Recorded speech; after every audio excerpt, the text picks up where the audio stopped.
reasonable people can and should have good faith disagreements with each other. The idea that unity, air quotes, unity, national unity, means we all agree, I'd reject that idea. Welcome to Good Citizen, a podcast from the Theodore Roosevelt Presidential Library. I'm Ted Roosevelt.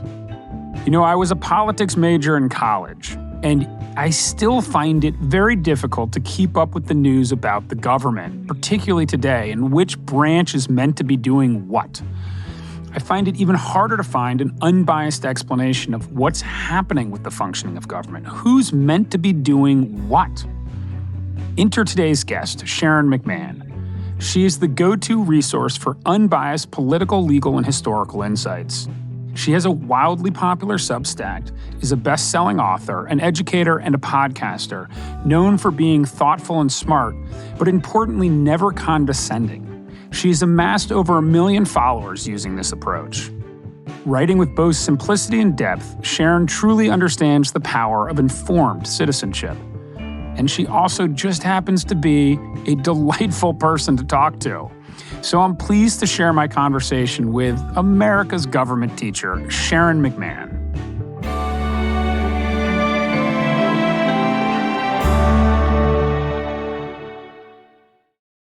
So first I'm wondering, do you like that title? Is that one that you sort of embrace wholeheartely? It's flattering. It's not a title I would have bestowed upon myself. I don't go around, at cocktail parties introducing yourself that way. Yeah, using it as a hotel reservation. Hi, I'm checking in for America's government teacher. No. So you often talk about complex topics like the Supreme Court decisions or constitutional amendments. Are there areas that you see sort of consistently get more engagement? Well, of course, elections are tremendously galvanizing. Having spent a lot of years teaching law, I really do think one of my sort of specialties is in constitutional law, and I really love it. And I think that enthusiasm translates. When you watch legal commentators on, a news channel, a lot of them do a great job, but they have 4 minutes to try to tell you what happened. Yeah. And that is... it's not enough time to get into the background of the case and how did this case even get to the Supreme Court? Those kinds of things are interesting to people, I have found. I think they're fascinating. What I'm maybe a little surprised with is just the American attention span is very short right now, and a lot of long-form information in media has struggled to capture eyeballs. I wonder if you have an insight into what enables your longer form explanations to resonate with people, that you can keep people attentive for the whole time. This is what I have found happens to people. They come across a concept or a phrase or a word or a person that they don't know about in an article, and it causes them to give up on reading the rest of it. And then, of course, news articles tend to be top-loaded with the most new or the most important information, and then information is presented in sort of descending order of importance. I don't write that way. The way that I write about things is very much designed for the average person to be able to understand while still respecting their intelligence. It's not written for an 11-year-old. As I'm writing it, I'm offering explanations for something that I know people won't get. I sort of take your hand and walk you through it step by step so that when we arrive at the end of the article, you're like, oh, that makes sense. That has been a very successful formula. It makes a ton of sense. And we spend a lot of time talking about the power of stories on this podcast, in particular as it relates to the founding story of this country. There's an inherent tension between the myth of the founding story and that it illuminates the values of our country, but it comes at the expense of maybe being a holistic story. The founding fathers are sort of held on a pedestal. And as we've started to revise that story, it takes away some of the power of the mythology. And you had a quote that said, "We can't build pride on a lie." How do you think about those two tensions, the sort of a founding story as as useful for knitting the country together and as telling history accurately? Yeah. It's a great question. And I know so many people wrestle with this tension, and it's a legitimate tension to wrestle with because there is value in creating moving stories that help people aspire to greatness and help people have a positive vision for the future. Those are useful in not just history, but just personally. So the opposite view of America is the worst country that's ever existed. And we have always sucked, and we continue to suck. This country was founded on enslaved labor. We massacred all of the Native Americans. We could talk for an hour about all of the reasons people would give to feel like America's the worst. But I think foundationally, I reject the idea that America is either one of those things.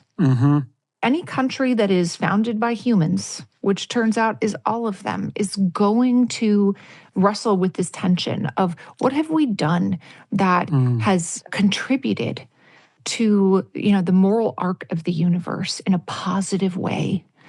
And where have we fallen short? Because that's not just the story of America, that's the story of all humans. How did you get to the point of being known as America's government teacher? Like, why the focus on civics? Yeah, well, it starts, of course, because I'm a longtime school teacher, and I taught government and law for a long time. So that's really where I developed the educational background and also the professional sort of skill of teaching these concepts to people. If you can teach an unwilling audience, high school students taking a graduation requirement class, what a filibuster is, then those are useful skills that you can then transfer to other audiences as well. The reason I started doing what I'm doing now is in part because of the pandemic. We were rapidly approaching a very contentious presidential election around which there was a tremendous amount of rancor and misinformation. Everybody was spending all their time online arguing with each other about things like mask mandates and who should win the election and all these things. And I decided that I could either get into arguments with strangers in the comment section of Facebook, or I could start making some little fact-based, nonpartisan explainer videos using all of my years of education and experience teaching government to unwilling participants. I'm not sure that I would have said that the American public felt like a willing and enthusiastic audience for your message, and yet it's been hugely successful. What do you attribute that to? Well, I do agree that overall it is easier for the human brain to seek out information it already agrees with and to consume that information. So you're right in the sense that people don't like being told that what they think is wrong. That feels bad in a lot of people's minds, which is why they eschew that information, which is why they don't seek it out, which is why they reject it. Many Americans are not interested in examining their already held positions. But yet, there are millions who are. Maybe some of them didn't even know that they were like, I am going to rethink that. But a good teacher helps somebody arrive at that conclusion on their own by guiding them to a way to think about a problem that maybe they hadn't considered before. And so the posture of, let me help you with this, that makes somebody a little softer, a little more open to hearing what you have to say, a little less antagonistic towards your viewpoint. So I do think that's a big part of it, it's in the posture and in the delivery. But you also start focusing on civics. That's sort of your initial, and sort of how the American government's built and how it works. But starting on civics feels like safer ground to then build the conversation. Does that feel right? Does that feel like a good description? I view it more of building a foundation from which we can have reasonable conversations, because reasonable people can and should have good faith disagreements with each other. that actually benefits all of us. The idea that unity, air quotes, unity, national unity, means we all agree, I'd reject that idea. So my motivation is in helping create that foundational knowledge so we can have good faith discussions about meaningful issues. Another thing that I've noticed that you've done successfully, which I find, I don't want to say surprising, but I'm impressed by it, is on the preamble. If you look in the comment section, and I don't think I've looked at a comment section of any website anywhere.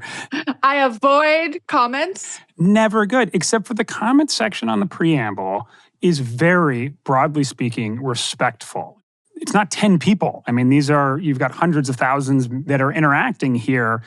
How did you foster a community that enabled people, even in an online format, to communicate with respect and curiosity? I get asked that question sometimes of why is it not a hellhole in the comment section? Because that's weird. People follow the example of the leader. Mm-hmm. And this is true in history. This is true of, corporate America. They follow the example of the leader. And I haven't made it my business to get online and be like, here's 15 insults for Joe Biden, and here's 15 insults for Donald Trump, and here's why this person's a stupid meathead, and I hate him, and everybody who voted for them is also an idiot. That's not how I lead. And then additionally, I also give explicit instructions of how do you ask somebody a follow-up question when they have said something you disagree with? What should you be thinking when you are listening to somebody say something you disagree with? What about if you listened to understand their position instead of listening to respond? Instead of listening to wait for your turn. Are you done? Okay, here's my refutation of everything you just said. That sort of back and forth of I'm just going to refute everything that you say and we're just going to keep doing this for all time, doesn't actually move the needle on changing anybody's mind about things. I saw an example where a follower was upset that you were normalizing the Trump inauguration and you engaged with them. Can you describe how you address that communication? Yeah, I think the first thing is humans want to feel understood. They want to feel like that's an innate human desire, is to belong. And that sense of belonging comes from feeling yeah, these people get me. They accept me for who I am. So I acknowledge their feelings. And then I just share in a way that is not an attack. What you're referring to came about because I had reposted a video of a CBS News anchor who was talking about inaugural preparation, and they had given her a behind-the-scenes tour. And they didn't like that I posted that because that seemed to them you're normalizing Trump as a leader. When to me, my motivation in posting that is about showing people what a normal inauguration looks like, that it is normal in American history that one leader cedes power to another leader when they have lost the election, despite wishing that a different outcome had occurred. And so I am going to give you the resources you need to move into this house. The peaceful transfer of power is in the best interest. And then I also told this person that, to me, looking at the behind the scenes of an inauguration, these are not symbols of a leader. The United States Capitol is not a symbol of a leader. They belong to all of us. This is as much, my Capitol as it is theirs. So I think, buttoning off the conversation with, I'm not trying to convince you. I'm not saying you need to agree with me. I'm just sharing where I'm coming from. That disarms people. And she ended the conversation with, it's really been a pleasure talking to you. Yeah.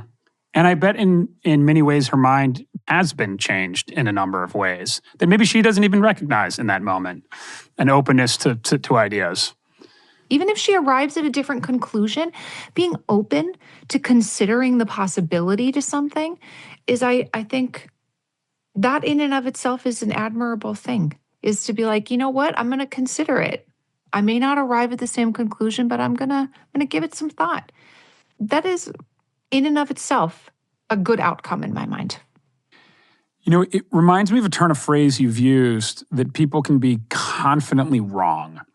And this is particularly dangerous and common online, where we should be wary of misinformation. How can we guard against falling into that trap ourselves? Well, some of it is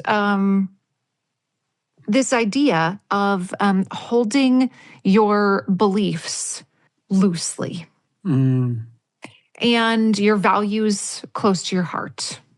Being willing and able to rethink something is useful, not just for, the investing world or the government or your personal relationships. It is also very, very useful for your own intellectual maturity. Reconsidering your already held positions is often very uncomfortable. And that sort of distress tolerance, that's a skill that you can practice and get better at. And unfortunately, I think a lot of Americans have a difficult time sitting with the tension of like, I believe this thing and it might not be right. Or I'm really questioning whether I, made the right choice when I voted for that person. And so because it feels uncomfortable, we reject it. But that distress tolerance makes us better people. You make it your job in many ways to be nonpartisan in your communications as best as you can. And I don't think you belong to a political party. And I think you've actually criticized kind of the two-party system as doesn't serve us particularly well. Can you speak to that? Most Americans do not feel like their values their beliefs, their values, their priorities are extremely well represented by one party. For example, most Americans are pro-choice to some degree, to varying levels. And really where they differ is in the contours of the restrictions. Under the circumstances, the time periods, etc. That's how most people think. One party, though, has a posture of like complete freedom, and one party has a posture of we should try to restrict it as much as possible. That's not how most Americans think about this issue. So I think the parties in many ways are very self-serving. They exist to maintain and consolidate their own power. And there's, again, the fact that we only have two parties to choose from also is bananas. So many political science studies show that the most healthy and thriving democracies have somewhere between 4 and 9 political parties, that, the best democracies in the world have 5-ish parties from which to choose. The binary then ends up leaving the majority behind. Do you find that people are uncomfortable with the fact that you don't pick a side? And I don't mean that as a critique. I just mean that as a comment about humans, that you can't plausibly really be agnostic about the sides. Some people do. Yeah, it makes some people uncomfortable. I think that's probably true. They want to know up front, do I agree with you? Because again, their motivation is to find information that supports what they already believe. So it feels uncomfortable to them to not know up front, here's what we're working with here.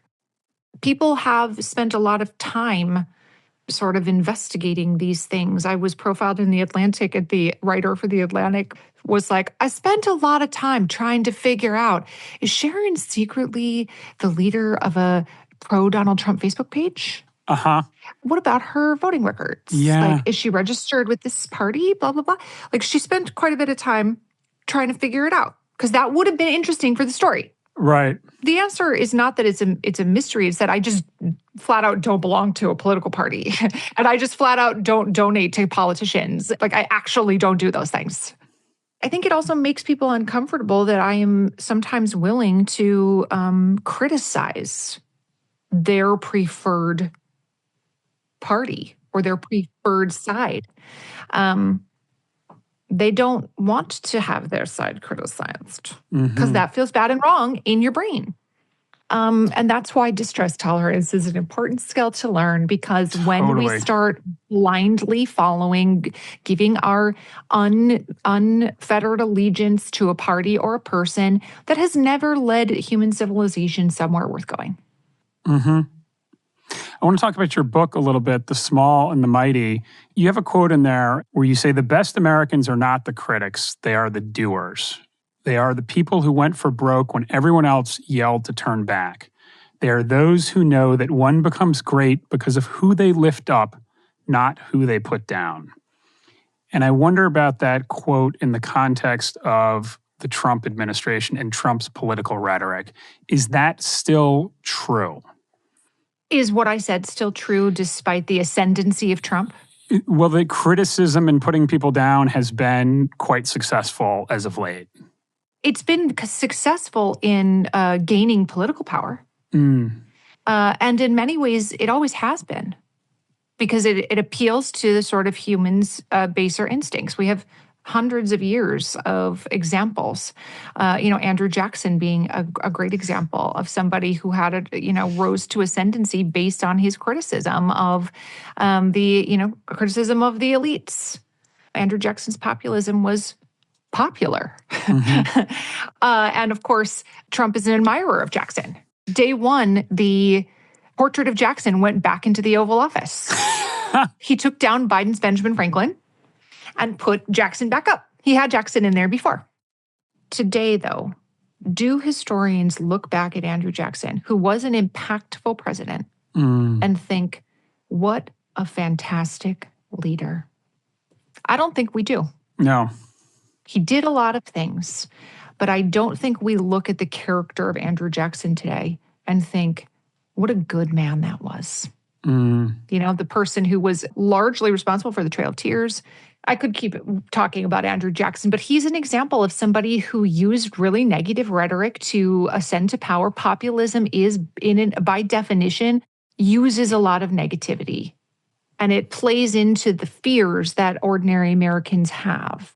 Its positive vision of the future is get these elites out of here, and then things will be better for us little guys, without ever articulating how it would be better for the little guys. Well, speaking of the little guys, so to speak, your book sort of talks to this. I think there's an inherent presumption that if you are famous in the historical context, you are therefore important.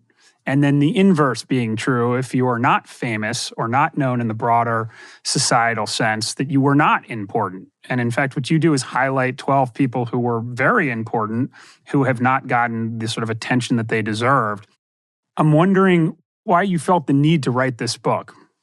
There's a few reasons. One of them is these kinds of stories are just really ripe for the picking, in the sense that we're hungry for these kinds of stories. I don't know about you, Ted, but I don't need any more billionaires in space. That's... Agreed. We're all set. I'm interested in something that I might actually relate to. I grew up in a blue-collar family, and I knew that there were so many stories waiting to be discovered.